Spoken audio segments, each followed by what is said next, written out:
श्री गणेशाय नमः. नमस्कार मंडळी. रेखास किचनमध्ये पुन्हा एकदा तुमचे मनापासून स्वागत. आज आपण बनवणार आहोत स्पेशल अशी गावची एक भाजी. चला तर मग सुरू करूयात रेसिपीला. त्यासाठी मी इथं घेतलेले आहेत 1 वाटी सांडगे, जे मिक्स डाळी दळून त्या पिठाचे बनवलेले जातात उन्हाळ्यामध्ये. 1 कांदा घेतलेला आहे, मीठ, लाल तिखट आणि काळा मसाला, कोथिंबीर घेतलेली आहे, शेंगदाण्याची पावडर घेतलेली आहे, लसूण, जिरा, मोहरी, हिंग घेतलेले आहे आणि हळद घेतलेली आहे. सगळ्यात आधी आपण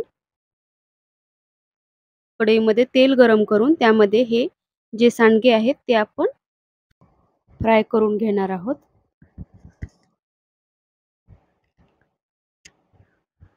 हे बघा, अशा प्रकारे आपण ब्राऊन होईपर्यंत सांडगे फ्राय करून घेतलेले आहेत. ते आता मी एका प्लेटमध्ये काढून घेते अशा प्रकारे.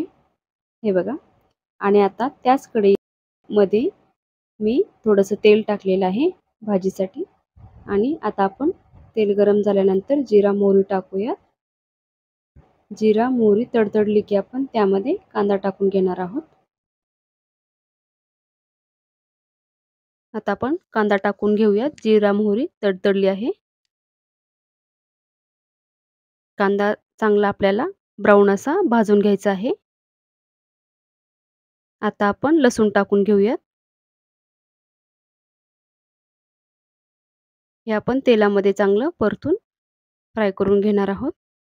हळद टाकूयात. कांदा चांगला ब्राऊन झालेला आहे. लाल तिखट आणि काळा मसाला. आता हे चांगलं मिक्स करून घेऊयात. हिंग टाकूयात थोडंसं.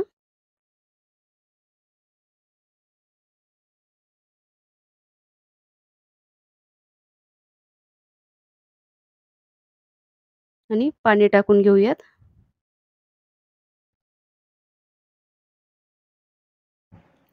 आता आपण 1 ग्लास पाणी टाकलेलं आहे. या पाण्याला उकळी येऊ द्यायची.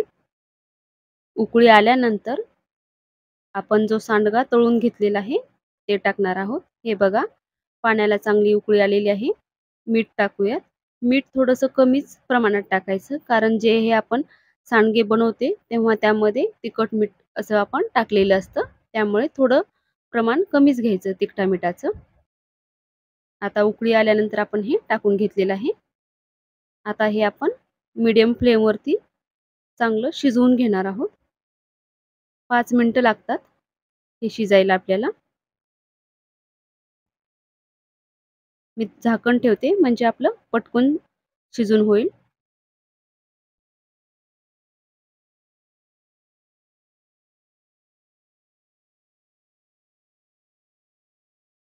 थोडेसे कच्चे वाटतायत, पूर्णपणे शिजलेले नाहीयेत. आपल्याला जास्त पण शिजवायचे नाहीयेत. थोडेसे अजून मऊ होऊ द्यायचेत आपल्याला.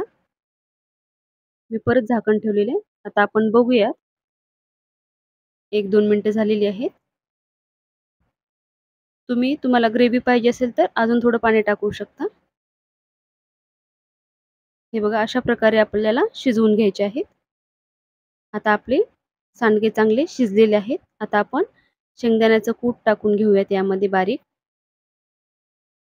आणि हे परत मिक्स करूयात.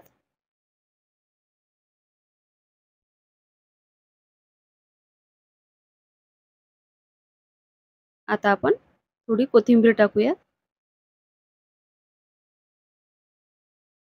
आणि एक वाफ काढून घेऊयात. माझे व्हिडिओ आवडत असतील तर व्हिडिओला नक्की लाईक करा, शेअर करा आणि चॅनलला सबस्क्राईब करा. अशाच सोप्या सोप्या रेसिपी पाहण्यासाठी. हे बघा, आपली भाजी चांगली अशी छान बनलेली आहे. ही भाजी तुम्ही भाकरीसोबत खाल्ली तर खूपच टेस्टी लागते. तुम्ही ती चपातीसोबत, भातासोबत पण खाऊ शकता. पण भाकरीसोबत अप्रतिम लागते ही भाजी. हे बघा, दिसायला पण एकदम छानच दिसत आहे आणि खायला पण तेवढीच टेस्टी अशी ही आपली एकदम गावच्या पद्धतीने सांडग्याची भाजी बनवून तयार झालेली आहे खाण्यासाठी. तुम्ही पण नक्की ट्राय करा.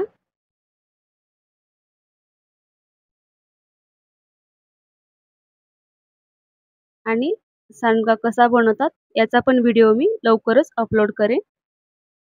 भाजीला कधी काही नसेल तर हा एक बेस्ट पर्याय आहे आपल्यासाठी. चला तर मग भेटूयात अशाच एका पुढच्या सोप्या-सोप्या रेसिपीसोबत. धन्यवाद. श्री स्वामी समर्थ.